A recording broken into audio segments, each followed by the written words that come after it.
분이었는데 감사 말씀드립니다. 좋은 보건성 해주신 우리 고주영, 변진, 고성일 가지고 감사 말씀드리겠습니다. 손율이가 아까 연습 때는 더 크게 연습을 잘하던데 아마 제가 생각하기에는 엄마 아빠 소리가 좀 더 나가야지 내 소리가 나면 안 되겠지 하는 어떤 반성이 잠깐 있었던 것 같아요. 이렇게 가족들이 모두 나와서 찬양으로 은혜를 돌리는 모습을 보니까 감사하다 하는 그런 느낌뿐입니다. 고맙습니다. 지난 한 주간 동안 다들 잘 지내셨습니까? 네. 저는 한 주간 동안 우리가 참 어떻게 살아야 되는가 하는 것을 많이 생각해 봤는데요.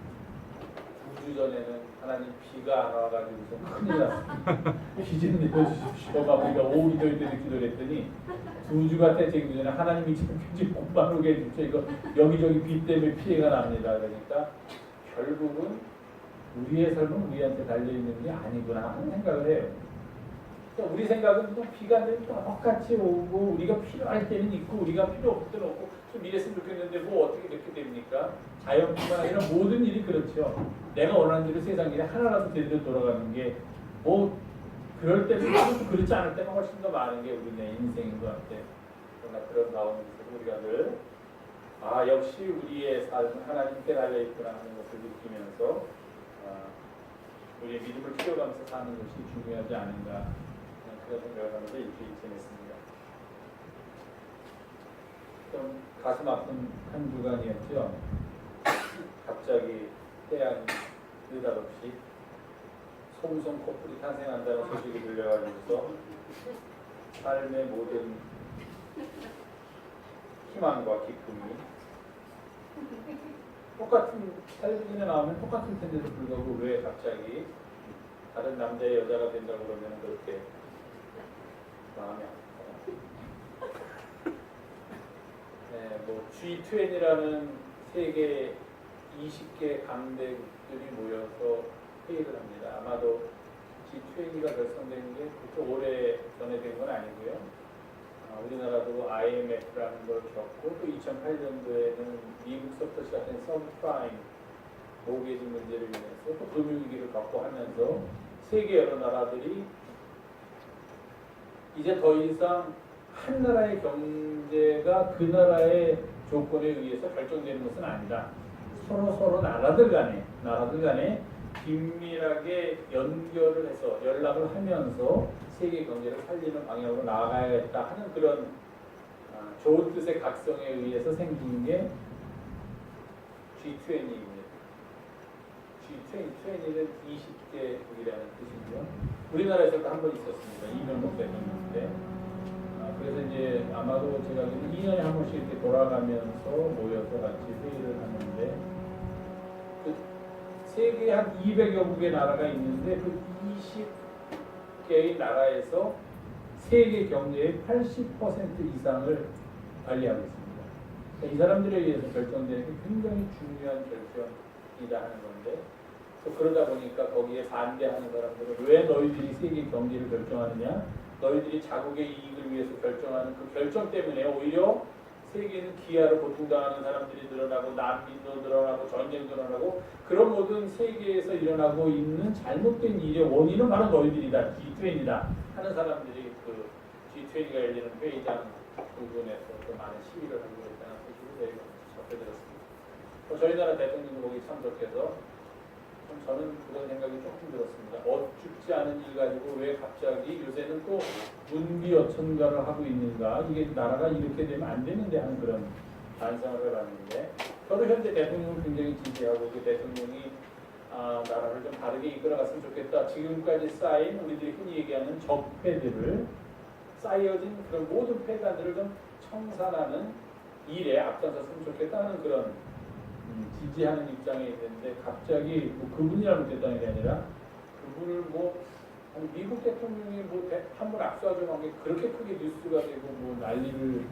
우리가 해야 되는 일인가 하는 그런 생각이 들 정도로 누구하고 악수를 했다 안 했다 옆자리에 누가 있었다 없었다 뭐 그런 거 가지고 우리가 너무 막 무슨 그 대통령의 역량이 굉장히 좋은 역량을 가진 사람처럼 우리가 이야기하는 것은 또 잘못된 사고로 갈 수 있는 길이 아니겠는가 그런 반성도 해보는 그런 한 주간이었던 것 같습니다. 그래도 다잘 해결됐으면 좋겠다 하는 그런 바람이고요. 그래서 우리나라도 좀 다르게 왔으면 좋겠다. 근데도 지난 토요일인가 금요일날 광화문에서 시위가 있었죠. 대통령이 바뀐 지 2달이 지났는데도 왜 우리들의 생활은 아직도 안 바뀌느냐 하는 사람들도 나와서 시위를 하고 뭐 오히려 그런 모습을 보면서 아 이런 게 민주주의구나. 뭐 100%다 똑같이 한쪽만 지지하는 게 아니라 내가 지지하던 사람이라고 하더라도 또 그 사람이 조금 잘못되게 하는 것 같으면 거기에 대해서 목소리를 높이고 또 그 목소리를 받아들이면서 좋은 방향으로 가는 그게 민주주의고 바른 나라의 모습이 아니겠는가 하는 그런 생각을 하면서 일주일을 지냈습니다. 비 피해는 없으셨는지 모르겠어요. 날씨가 무덥고 습합니다. 이럴 때는 그냥 가만히 있어도 경주인들이 괜히 찾아오는 그런 계절이니까 특별히 건강에 유의하시면서 한 주간 잘 지내시기를 부탁드리고 같이 기도하시고 하나님의 말씀 나누겠습니다. 거룩하시고 은혜가 풍성하신 우리들의 주님, 오늘도 저희가 주님 앞에 나와 예배하며 이 시간 하나님의 말씀을 듣고자 합니다. 주님께서 우리 모두를 주장하시고 우리 모두가 하나님의 말씀 앞에 무릎 꿇게 하시고 그 말씀대로 살아갈 수 있는 믿음을 우리들에게 용기를 허락하여 주시옵소서. 이 시간 말씀을 전하는 부족한 자 그리고 말씀을 듣는 우리 모두가 겸손히 주님의 말씀 앞에 무릎 꿇게 하시고 그 길을 따라감으로 이 땅에서 하늘길을 걷는 기쁘고 복된 삶을 살도록 인도하여 주시옵소서. 우리 예수님의 이름으로 감사하며 기도하옵나이다. 아멘.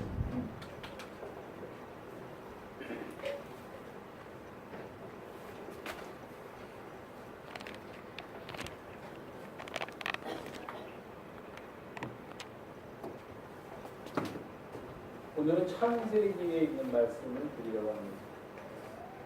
근데 우리가 어떤 일이든지 액면 그대로 우리에게 주어지는 1차 자료를 그대로 받아들이면 안 되고 좀 그 뒤에 감춰져 있는 깊은 뜻, 숨은 뜻을 우리가 찾아내야지만 팩트를, 사건 또는 사실을 바로 알 수 있다 하는 게 바로 창세기에 대한 여러 가지 이야기를 읽으면서 우리가 느끼는 감회입니다. 얼마 전에는 그런 일이 사실 진짜로 있었습니다. 지금 독일에 가 계신 대통령이 미국을 방문했을 때 미국의 교민들이 주최하는 그 간담회에 잠깐 참석했었다고 합니다. 근데 그 중에 이제 교민 중에 한 사람이 사실 교민이란 말은 안 씁니다. 교포도 안 쓰고 동포라고 보통 합니다. 왜냐하면 그 교포라는 게 다리 귿자를 써서 일제시대 때 비하하는 표현을 썼기 때문에 사실 요새는 교포라는 말을 안 쓰고 동포다 이렇게 쓰는데 아직도 언론에서는 교포라는 말을 많이 쓰더라고요. 어쨌든 그 동포 간담회에 갔는데 한 동포가 플라스틱인가 모르 예쁘게 꽃을 이렇게 만들어 와서 대통령 발 아래 놔주면서 이제부터는 이렇게 아름다운 꽃길만 밟고 가십시오. 힘들고 어려운 길 말고 아름다운 꽃길만 밟고 가십시오 하고 올려놨더니 우리나라 대통령이 좀 멋쩍은 웃음을 지으면서 이 꽃으로 만든 걸 거기 이렇게 밟으라고 해도 밟기는 좀 이상하지 않습니까? 우리가 멋쩍은 웃음을 지으면서 이렇게 발을 올려놓고 밟는 모습을 했는데 멋있는 아주 큰 우리나라의 언론사에서 그 사진을 찍어가지고 인터넷 신문에다 올렸습니다. 그러면서 더 밟아주세요. 그리고 뭐라고 제목 저 사진 밑에 설명을 주냐면은 공포들이 국민이 준 선물을 짓밟는 대통령 이렇게 썼어요. 설명도 없이 그게 뭔지 왜 짓밟는지 설명도 없이 그렇게 올렸습니다. 그랬더니 그걸 본 사람들이 이게 뭐야 난리가 났죠. 청와대에서도 난리가 났죠. 대통령이 국민이 준 선물을 짓밟고 있다니 사건을 알아보니까 조금 아까 제가 말씀드린 겁니다.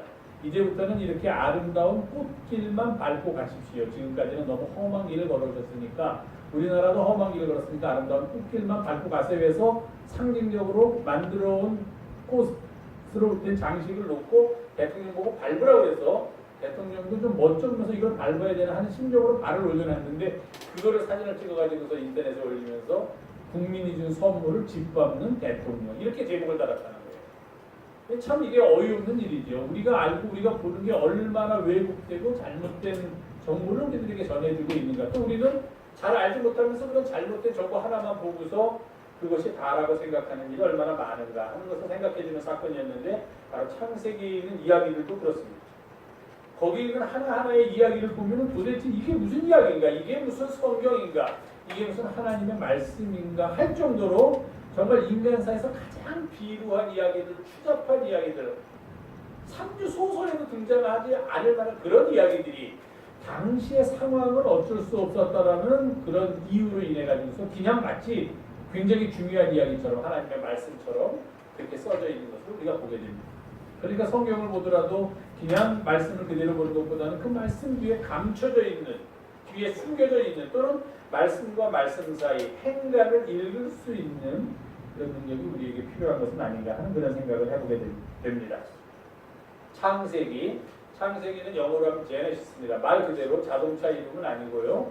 세상이 처음 창조되었다 하는 그런 뜻입니다. 그럼 창세기는 뭐냐? 기는 이야기라는 뜻이죠. 그러니까 세상이 처음 창조된 이야기입니다. 이 세상이 어떻게 처음에 지어졌을까 하는 생각이 담겨져 있는 이야기가 창세기입니다. 그래서 창세기 1장부터 11장까지 보면은 이 창세기를 기록했던 당시의 이스라엘의 역사가들 또는 이스라엘의 문학가들 또는 이스라엘의 정치가들 아니면 이스라엘의 모든 사람들이 생각하기에 처음에 이 세상이 어떻게 생겼을까라고 나름대로 자기들이 가지고 있는 그런 생각들이 있었습니다. 그 생각을 집약해서 역사가들이 써놓은 게 창세기 1장부터 11장입니다. 그래서 이것을 우리는 원역사라고 합니다. 이스라엘의 역사가 아니라 모든 인류의 역사, 지구의 역사라고 합니다. 그 사람들이 옛날에 그렇게 생각했던 거예요.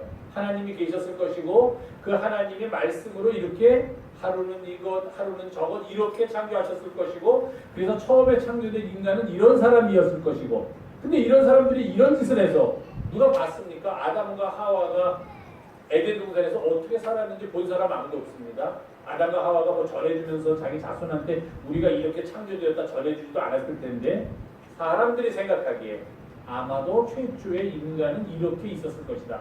그런데 남자 혼자만 있으면 아기를 낳을 수가 없으니까 인간이 이렇게 번성할 수가 없으니까 하나님이 또 여자도 지으셨을 거다. 그런데 왜 우리가 이렇게 고단한 삶을 살고 죄된 삶을 살아야 되는가? 아마도 그 처음에 지음받은 인간들이 죄를 지었나 보다 하는 그런 생각을 했습니다. 그래가지고 만들어진 이야기가 창세기 1장부터 11장까지의 이야기입니다. 1장은 하나님이 천지를 창조하신 이야기고 11장은 무슨 이야기죠? 11장, 창세기 11장 예, 그런 이야기입니다. 바벨탑 이야기입니다. 그럼 중간에 들어가는 이야기는 또 뭐가 한 번 있었을까요? 자세히는 기억이 안 나지만 창세기 1장부터 11장 사이에 아주 중요한 사건이 하나 있었는데 무슨 사건이 있었을까요? 노아의 사건. 홍수 사건. 뭔가 세계가 그 중간 사이에 변화되는 일이 있었을 텐데 왜 변화됐을까? 그 사람들은 인간의 죄악 때문입니다. 그럼 어떻게 변화되었을까? 홍수가 됐어요. 왜 우리도 지금 아무리 이렇게 21세기 과학이 발달됐다고 해도 비 조금 오니까 난리죠 난리. 막지 못하지 않습니까? 아무리 뭐 과학이 발달했다고 해서 비 오는 하늘을 향해서 뭔가를 쏴대면은 비가 딱 멈추지도 않고요. 비 안 오는 하늘을 향해서 뭔가 쏴대면은 비가 오지도 않고 아무리 과학기술이 발달해도 그렇게 자연을 마음대로 할 수 없는 때인데 이 당시에는 그것이 가장 무서운 재앙이었죠. 홍수라는 게. 노아의 홍수 이야기가 중간에 들어가고 뭐 그런 이야기. 그게 이제 인류의 기원이 거기서부터 생겨난 겁니다. 최초의 인간은 아담과 하와였지만 노아의 홍수로 인해서 살아남은 인간이 8명이었다. 노아와 부인, 그의 세 아들과 부인들. 이 세 아들로부터 각 대륙에서 사람들이 살게 되었다. 이게 원 역사입니다. 근데 처음에는 그러면 한 가족이었는데 왜 지금 뿔뿔이 흩어지고 나라가 다르고 대륙이 다르고 서로 다른 삶을 사는가? 그게 바벨탑 이야기입니다. 또 그렇게 살다 보니까 거위족하고 왕래하면서 사람들이 교만해져서 하나님하고 같이 되려는 생각 때문에 하늘에까지 탑을 쌓으려고 했다. 굉장히 상징적이죠. 하나님만큼 교만해질 수 있다. 하나님같이 될 수 있다는 그 교만입니다. 그것이 결국 인간의 스스로를 파멸로 이끌어서 다 뿔뿔이 지면에 흩어지게 됐다. 그게 1장부터 11장까지 이야기입니다. 아주 재밌는 이야기죠. 우리나라 같으면 모든 세계의 시작에 대한 이야기는 우리나라는 없습니다. 뭐 그리스, 로마, 신화 같은 거에는 바로 그게 이제 세계의 시작에 대한 이야기고 중동 지방에는 자기 나라의 시작에 대한 이야기뿐만 아니라 세계의 시작에 대한 이야기가 있는데 우리나라는 세계의 시작에 대한 이야기는 없고 옛날에 뭐 환인이 있었고 그냥 하느님이죠. 있었는데 그 아들이 있었고 그 아들이 내려와가지고서 곰하고 호랑이 중에서 사람으로 변한 곰하고 같이 살 그래서 단민 조선이 뭐 우리나라는 이렇게 우리나라가 성립된 그런 신화 설화가 있습니다. 그런데 창세기를 보면 11장을 지나면 12장부터는 이제 본격적으로 사람의 이름이 거명됩니다. 제일 처음에 나오는 사람의 이름이 누굴까요? 아브라함입니다. 왜냐하면 이제부터 1장부터 11장까지는 세상이 어떻게 생겼는가를 기술한 것이라면 11장부터는 이스라엘 사람들이 이스라엘이 어떻게 생겼는가, 우리의 조상, 가장 오래된 우리의 조상은 누구인가 하는 그런 생각으로부터 역사를 써나간 게 바로 창세기 12장부터입니다. 그래서 창세기 12장부터가 본격적인 이스라엘의 역사입니다. 그 12장부터 창세기가 50장으로 끝나는데 12장부터 50장까지에는 이스라엘을 처음에 세웠던 이스라엘의 아버지, 이스라엘의 시조라고 할 수 있는 사람이 네 사람이 등장을 합니다. 네 사람이 누굴까요? 아브라함, 그 다음에 누구죠? 아들로 가야겠어요. 아브라함, 이삭, 그 다음에 야곱, 그 다음에 요셉. 예. 그러니까 12장부터 마지막 50장까지는 이 네 사람에 대한 이야기, 물론 네 사람에 대한 이야기만은 아닙니다. 네 사람을 주인공으로 해서 그 주변에서 일어났던 엄청나게 많은 사건들에 대한 이야기가 창세기 12장부터 50장까지에 들어있습니다. 많은 사람들이 등장을 합니다. 정말로 많은 사람들이 등장을 하지만 그럼에도 불구하고 축을 이루는 사람들은 요 네 사람입니다. 아브라함, 이삭, 야곱, 요셉. 그리고 이 네 사람을 둘러싸고 전개되는 많은 이야기들, 창세기에 기록된 많은 사건들을 보면은 우리는 단순히 이스라엘 민족이 어떻게 시작되었는가 하는 역사를 보는 것이 아니라 우리 인류 역사의 한 축소판, 인류 역사의 작은 모형, 미니처를 보는 듯한 그런 느낌을 갖게 됩니다. 네 사람 중에서도 우리가 잘 기억하는 사람은 아브라함이 있고 야곱이 있고 요셉이 있습니다. 그런데 이 두 번째로 등장하는 아브라함의 아들이라고 등장하는 이삭에 대해서는 우리가 그 이름은 알고 있지만 크게 머릿속에 남는 일들이 별로 없습니다. 아브라함은 뭐 많은 일들을 우리가 기억할 수가 있죠. 그 다음에 이삭은 아브라함의 유일한 적자였고요. 그 다음에 이삭으로부터 태어난 아들이 둘이 있었는데 에서와 야곱인데 에서누가 큰 아들인데도 불구하고 야곱은 둘째 아들이면서도 족장의 시조에 이름을 올리게 됩니다. 대단한 야곱입니다. 그런데 야곱한테는 또 12명의 아들이 있었는데 요셉은 12명의 아들 중에 11번째입니다. 그런데도 불구하고 우리가 이스라엘 민족의 역사를 이야기하면서 창세기에 나오는 족장들을 이야기할 때 큰아들로 이어지지 않고 아브라함, 이삭, 야곱, 요셉 이렇게 이야기를 하고 있습니다. 요셉은 그가 차지하는 지면도 적습니다. 한 6, 7장 정도도 채 안 됩니다. 창세기에서. 그리고 또 그 지면이 적다 보니까 그것이 이유겠지만 우리가 기억할 만한, 우리가 특별히 알 만한 요셉에 대한 이야기는 그렇게 많지가 않습니다. 그저 우리가 안다는 거 몇 가지만 정리해 보겠습니다. 요셉은 아브라함이 99살 아주 늦게 얻은 아브라함의 유일한 적자입니다. 왜냐하면 아브라함의 원래 부인이 사라입니다. 사라는 이삭 한 사람, 아브라함의 아들은 많습니다. 뭐 이스마엘도 있고 그 뒤에도 첩을 얻어가지고 아들 자손이 많지만 아브라함의 원래 부인인 사라에게서 얻은 아들은 이삭 한 사람밖에 없습니다. 그러니까 이삭은 아브라함의 유일한 적자입니다. 그리고 우리가 알듯이 에서와 야곱의 아버지이기도 합니다. 그의 일생에서는 우리가 기억할 만한 특별한 사건이 잘 없습니다. 뭐 특별히 기억하려고 막 애쓰다 보면은 하나님께서 아브라함에게 나타나셔서 네 아들 이삭을 나에게 바치라 하는 말씀을 듣고 이삭을 바치려고 했다. 모리아 산에 가서 이삭을 하나님께 번제로 드리려고 했다는 뭐 그 정도만 기억납니다. 나머지는 뭐 이삭한테서 그렇게 좋은 일도 없고 특별하게 기억날 만한 이야기도 없습니다.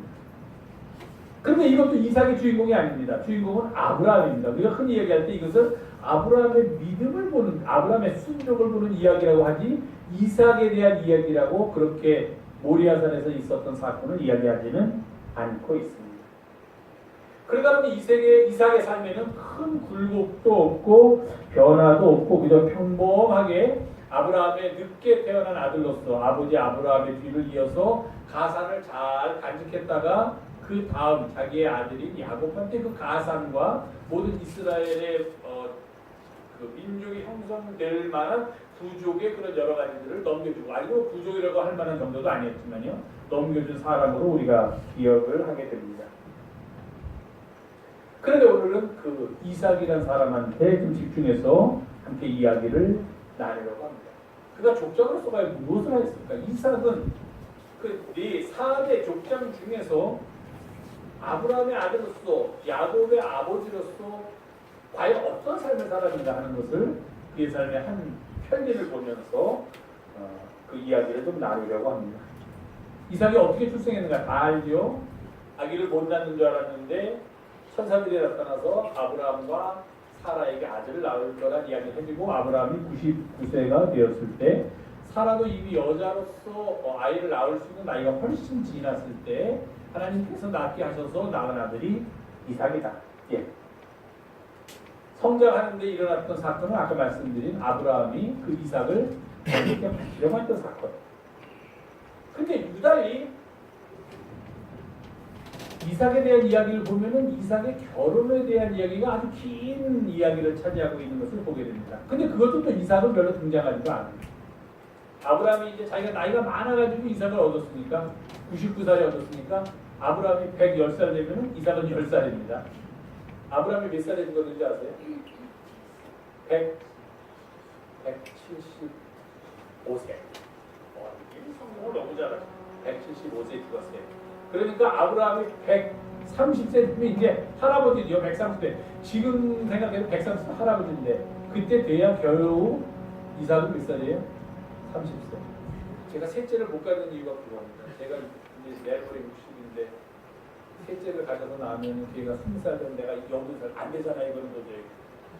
그러니까 아브라함이 늘 걱정인 게 뭐였냐면 이삭을 결혼시키는 거였어요. 자기가 나이가 많으니까 어떻게든지 자기가 옛날에 이제 아버지가 다 해줘야 되니까. 그래서 그의 살아가는 몸종이 있습니다. 엘리에셀이라는 몸종을 멀리 자기의 가족한테 보냅니다. 옛날에는 이렇게 근친간에 결혼을 많이 했으니까요.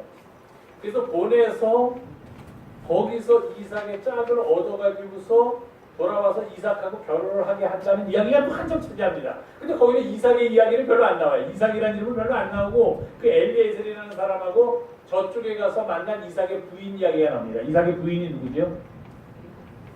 오늘은 성경 공부를 좀 해야 돼요. 리브가예요, 부인이. 리브가는 누구냐면은 아브라함한테 동생이 있습니다. 나홀이라는 동생이 있어요. 나홀. 근데 아브라함의 동생의 나홀이 있으면은 그 나홀의 부인이 있습니다. 부인이 있겠죠. 부인이 뭐 한 명만 있겠습니까 이 당시에? 그 부인 중에 한 사람의 이름이 밀가라는 여자가 있었어요. 그럼 이 밀가하고 조건이 궁금합니다. 밀가하고 아브라함은 어떤 사이입니까? 제수씨죠, 제수씨. 아주버님이에요, 아브라함이. 근데 밀가가 아들을 낳았습니다. 밀가가 아들을 낳았어요. 그러니까 나홀하고 밀가 사이에서 아들이 태어난 거죠. 그게 부두엘이라는 아들입니다. 그럼 부두엘하고 아브라함은 어떤 사이입니까? 큰아버지와 너무 잘하셔요. 근데 그 부두엘이 결혼을 해서 딸을 낳는데 그 딸이 바로 리브가입니다. 그러니까 족보로 따지면 아브라함한테는 조카가 낳은 딸이에요. 조카 이걸 우리나라 말로 뭐라고 합니까? 조카 손녀라고 하나요? 뭐 어떻게 되냐? 어쨌든 따지고 보면 몇 촌입니까 이게? 한 뭐 7촌 정도 되나요? 아브라함하고 리브가가 그 리브가라는 여인이 바로 이제 이삭의 부인이 되는 겁니다. 엘리에셀이라는 몸종이 이삭의 부인을 얻기 위해서 멀리 떠나갔다가 그 리브가라는 여인을 만나게 되고 아주 젊고 예쁜 여자였죠. 그러니까 엘리에셀이 딱 말고 이건 우리 주인 어른 아브라함도 만족하실 것이고 이삭의 부인으로 가계도를 따져도 이거 하나 흠이 없다. 지금은 흠이 많아서 안 되는 사이지만 이 당시는 오히려 흠이 없다. 해서 돌아와서 이삭하고 리브가하고 결혼을 하게 됩니다. 그 정도 얘기인데 여기도 이삭 얘기 별로 없어요. 그냥 그 결혼을 하게 되지만 리브가하고 엘리에셀 뭐 이런 사람들 이야기만 가득 차지합니다. 자녀들 있죠? 누가 있습니까? 이삭의 자녀? 이삭의 자녀? 에서와 야곱. 네. 그럼 에서와 야곱하고 이삭의 관계를 생각하면 우리가 뭘 생각합니까? 참 무능하고 멍청하고 바보 같은 아버지 이삭입니다. 그렇죠. 둘째 아들 야곱한테 장자의 축복권을 줘서는 안 되고 첫째 아들 에서한테 줘야 되는데 나이가 많아가지고 눈이 멀어서 잘 못 보게 되니까 그 어머니 리브가하고 야곱하고 몰래 아버지를 속였는데 그 속임에 그대로 넘어갔던 사람. 참 어떻게 보면 그냥 우리가 생각해 참 순한 사람이었고 그냥 좋은 사람이었을지 모르지만 그의 일생을 이렇게 살펴보면 별로 자기의 인생에서 뭔가 주도적으로 역할을 할 일이 별로 없는 사람이에요. 나서 자라서 결혼도 그렇고 심지어는 자녀에 되기까지 그렇게 우리의 관심을 끌만한 그런 특별한 것이 없는 그런 인생을 산 사람이 바로 이삭입니다. 근데 그 이삭이 젊었을 때 그가 살던 지역에 기근이 왔습니다. 흉년이 와서 이제 그랄이라는 그 좀 남쪽으로 애굽에 가까운 남쪽으로 이주를 하게 됩니다. 근데 당시에는 나중에도 아시겠지만 야곱 시대에도 흉년이 나면 어디로 이주를 했냐면 애굽으로 이주를 했어요. 왜냐하면 애굽은 나일강이 있습니다. 그 나일강 때문에 이집트가 고대 문명의 원조가 된 이유가 그겁니다. 그러니까 나일강 주변에는 항상 물이 범람하기 때문에 바다에 가까워서 범람하기 때문에 농사를 짓기에 최적의 땅입니다. 그래서 다른 지역에는 흉년이 되어도 거기만은 양식을 얻을 수가 있습니다. 그래서 요셉이 애굽의 총리 대신으로 그렇게 훌륭한 일을 했던 이유도 바로 애굽이었기 때문이고 그래서 야곱도 애굽으로 이주하려고 했던 겁니다. 근데 그 야곱의 아버지 이삭도 그때부터 이런 일이 있었기 때문에 흉년이 되니까 애굽으로 이주를 하려고 했는데 하나님이 나타나셔서 애굽으로 가지 말고 그랄 지방으로 가라 그렇게 말씀하십니다. 그랄 땅에 가서 거기서 머무르게 됩니다. 그곳에 머무는 동안 이 그랄의 왕이 있었습니다. 아비멜렉이라는 왕이 있었고 그래서 이주를 해가지고 이제 우리가 이곳에 와서 이제 좀 함께 좀 살겠습니다. 흉년이 들어서 왔습니다. 그래서 그랄 왕이 허락을 받아서 거기서 이제 같이 살게 됩니다. 그런데 성경에 보면 뭐라고 했냐면 거기에 이삭이 머무는 동안에 농사하여 수확을 100배나 얻고 그가 창대하고 왕성하여 마침내 거부가 되었다. 그렇게 얘기를 합니다. 거부가 되었대요. 아주 대단한 부자가 되었습니다. 가축수도 늘어나고 또 농사를 졌는데 그 농사의 수확도 100배. 뭐 다른 사람의 100배인지 그 전의 100배인지 모르지만 굉장히 많이 얻었다는 것을 나타내기 위해서 100배라는 표현을 사용했습니다. 힘이 강해졌습니다. 그랬더니 이렇게 이삭과 그의 가족들이 부자가 되고 힘이 강해지는 것을 본 그랄 지방의 사람들이 위협을 느끼고 한편으로는 시기하게 됩니다. 아, 저놈들이 와가지고서 우리 것을 다 뺏어가지고서 우리가 이렇게 못 살고 저놈들만 잘 살게 되었구나 해가지고서 그랄 왕이 이삭을 찾아와서 이주하라고 합니다. 너희도 여기서 더 이상 살 수 없다. 너희가 왔기 때문에 우리가 이렇게 어렵게 되고 너희가 크게 강성해서 이제는 우리 땅을 뺏으려고 넘보는 것 같으니까 너희 여기서 살 수 없다 그래가지고 이주하라고 합니다. 그래서 사람들이 살기 좋은 땅에서 그 블레셋인데 그곳이 블레셋 지방 그랄에서 살던 이삭의 가족들이 이주를 해서 산 골짜기로 쫓겨나게 됩니다. 쫓겨나게 되면 여기서부터 오늘 본문의 이야기가 나오게 됩니다. 당시에는 농사를 짓든지 아니면은 목축을 하든지 제일 중요한 게 역시 지금도 마찬가지지만 물입니다. 그리고 이곳은 물을 얻기가 그렇게 쉽지 않은 곳입니다. 그래서 사람들이 이주를 하면은 제일 먼저 하는 일이 뭐였냐면은 우물을 파는 일이었습니다. 그래서 우물을 파서 거기서 나오는 물로 사람도 살고 가축도 먹이고 만약에 농사를 지면은 농업용수로도 사용하고 물이 제일 중요합니다. 가는 곳에 우물을 파는 일이 있었는데 옛날에 이삭의 아버지 때도 아브라함 때도 그런 흉년이 들어서 아브라함이 그랄 지방으로 이주한 적이 있습니다. 그때 아브라함이 와서 우물을 파는데 거기서 물이 많이 나왔는데 나중에 다시 이 사람들이 돌아가고 난 뒤에 그 블레셋 사람들이 웬일인지 시기를 해가지고 그 아브라함이 팠던 우물을 다 덮어버렸습니다. 메워버렸습니다. 우물에 흘러가지고 다시 메웠어요. 그래서 이삭이 그랄 지방에 와서 좀 잘 지내다가 이제 물도 없는 산골짜기 속으로 들어가게 되니까 거기 옛날에 아버지 아브라함이 파놨던 그 우물이 있습니다. 그래서 거기를 가서 보니까 이미 다 블레셋 사람들이 와서 거기를 다 메워버렸습니다. 물을 사용할 수가 없어요. 그래서 이삭의 종들이 이삭의 목자들이 이제 가서 자기들도 먹고 양들에게 물을 주기 위해서 우물을 팝니다. 그런데 아주 놀랍게도 이삭의 사람들이 가서 우물을 파기만 하면은 거기서 물이 나오는 거예요. 블레셋 사람들이 우물을 파면은 거기서는 물이 안 나오는데 이삭의 사람들이 우물을 파면 거기서는 물이 나오더라는 겁니다. 그러니까 또 그 블레셋 사람들이 와가지고서 그 우물이 우리 거다. 왜? 우리 땅이니까. 여기는 우리 땅인데 우리 땅에서 나오는 물이니까 이 물도 우리 거다 하고서 다툼이 붙습니다. 이삭의 목자들이나 이삭의 종들은 아니다. 우리가 파가지고 물이 나왔기 때문에 이것은 우리가 사용할 수 있는 물이다. 블레셋 사람들은 아니다. 우리 땅에서 나온 물이기 때문에 이것은 우리 물이라고 다툼이 생깁니다. 그래서 이삭한테 보고를 합니다. 이삭은 그래? 그럼 블레셋 사람들은 또 우리 또 옆으로 가자. 이동합니다. 또 우물을 봤습니다. 거기서 또 물이 나오니까 또 거기까지 또 블레셋 사람이 또 쫓아옵니다. 그리고 또 똑같은 일을 반복합니다. 그럴 때마다 아마도 제가 생각하기에는 이삭의 목자들과 이삭의 종들은 주인님 말도 안 됩니다. 이거 우리가 봐서 나온 물이고 한두 번도 아니고 계속 이러니 저들과 싸워가지고 지금 우리 이렇게 수도 많고 우리가 훨씬 강하니 저들과 싸워가지고서 이 우물을 지켜야만 합니다라고 그런 조언도 했을 법한데 이삭은 그러지 않고 계속 그 우물을 블레셋 사람들한테 주고 또 이동을 해서 새로 우물을 팝니다. 근데 우물을 파는데 아주 특별한 재주가 있었나 봅니다. 이삭이 가서 파는 곳에서는 항상 사람이 먹을 수 있는 그런 물이 나왔다. 그렇게 성경은 우리들한테 전해주고 있습니다.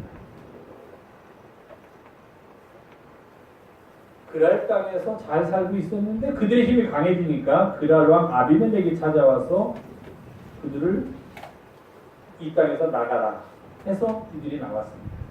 골짜기로 가는데 가는 곳마다 우물을 파면 물이 나오니까 계속 블레셋 사람들이 따라오면서 그 우물을 빼앗았는데도 불구하고 이삭은 그 우물을 모두 다 양보하면서 또 이동하고 또 이동하였다는 것입니다. 그의 종들이나 그의 목자들이 아마도 싸움을 합시다, 전투를 합시다, 그래서 이 우물을 지킵시다라고 했을지도 모르지만 이삭은 그렇게 하지 않았다는 것입니다. 그들이 원하면 주고 그리고 떠났습니다. 자본주의 사회를 살고 있는 우리들로서는 도저히 이해할 수 없는 그런 일을 이삭은 하고 있었던 것입니다. 지금 우리가 가지고 있는 상식이나 이성으로는 도저히 받아들일 수 없는 그런 일들을 이삭은 했다는 것입니다. 그렇기 때문에 아마 이삭은 요즘 시대를 살고 있는 우리에게는 별로 그렇게 관심을 가질 만한 사람이 안 되나 봅니다. 야곱은 관심을 갖습니다. 왜? 야곱은 하나님께 복을 얻기 위해서 하나님의 천사와 싸웠던 그런 아주 적극적인 투쟁성을 가진 사람, 무엇인가를 성취하기 위해서는 최선을 다하면서 거기에 모든 것을 거는 그런 사람이었기 때문에 지금 우리들에게 굉장히 따라할 만한 모델이 될 만한 사람이라고 느껴지지만 이삭은 그렇지 않습니다. 자기 건데도 불구하고 자기가 얻었는데도 불구하고 남이 와서 달라고 그러면은 그래 주고 떠났습니다. 또 자기가 열심히 노력해서 얻었는데 또 남이 와서 자기 거라고 주장하면서 달라고 그러면 그래? 그러면서 주고 또 떠났다는 그런 이야기입니다. 그렇게 그랄의 골짜기에서까지 우물을 다 주고 떠난 이삭에게 밤에 하나님께서 나타나십니다. 그리고 그에게 말씀하십니다. 나는 내 아버지 아브라함의 하나님, 그러니 너는 두려워하지 말아라. 내가 내 종 아브라함을 위하여 내가 너와 함께 있겠노라. 그리고 네게 복을 주어 네 자손이 번성하게 하겠노라. 블레셋 사람에게 우물을 모두 다 주고 떠나고 계속 떠나는 이삭에게 하나님께서 나타나셔서 이렇게 말씀하셨던 것입니다. 이걸 보니까 이런 결론에 다르게 된다. 이삭은 아주 복이 많은 사람입니다. 이삭은 그가 어떻게 결정하든지 어떻게 움직이든지 복을 얻게 돼 있는 그런 사람이었다 하는 것을 알게 됩니다. 만약에 블레셋 목자들이 찾아와서 우물의 소유권을 주장하면서 우물을 빼앗으려고 할 때 이삭과 그의 일행들이 힘이 약했으면 할 수 없이 떠나야만 했습니다. 그리고 떠나면 이제 두 가지 경우를 본다. 이삭이 약해서 떠났다. 약했으면 주고 떠나야만 합니다. 근데 떠나면 어떤 결과가 나오느냐? 오늘 하나님께서 이렇게 말씀하신 것처럼 내 종 아브라함을 위하여 내가 너와 함께 있겠고 네게 복을 주어 네 자손이 번성하게 하리라는 하나님의 복을 그래도 얻을 수가 있습니다. 그가 약하면 하나님께서 약한 그를 더 사랑하시고 그와 함께 있고 그에게 복을 내려주신다라고 약속하셨기 때문입니다. 그러니까 약해도 이삭은 복을 받을 수가 있었습니다. 그런데 그는 강했습니다. 강했는데도 불구하고 그가 음물을 내어주고 떠났습니다. 그렇다면 이것은 하나님 보시기에 아주 아름다운 일이었다는 것입니다. 강해서 전쟁을 해서 음물을 지킬 수 있었음에도, 그럴 만한 힘이 있었음에도 불구하고 이삭은 그 음물을 주고 떠났다는 것입니다. 그런 이삭을 어떻게 하나님께서 모른 척 하시겠느냐 하는 것입니다. 내가 그렇게 했으니 이제는 내가 너를 도와주겠노라. 이삭이 약했던 이삭이 강했던 어떤 경우든지 우물을 약했기 때문에 주었든지 강했는데도 주었든지 우물을 블레셋 사람들한테 주고 그것을 떠난 것은 이삭의 탁월한 선택이었음을 우리는 알게 됩니다.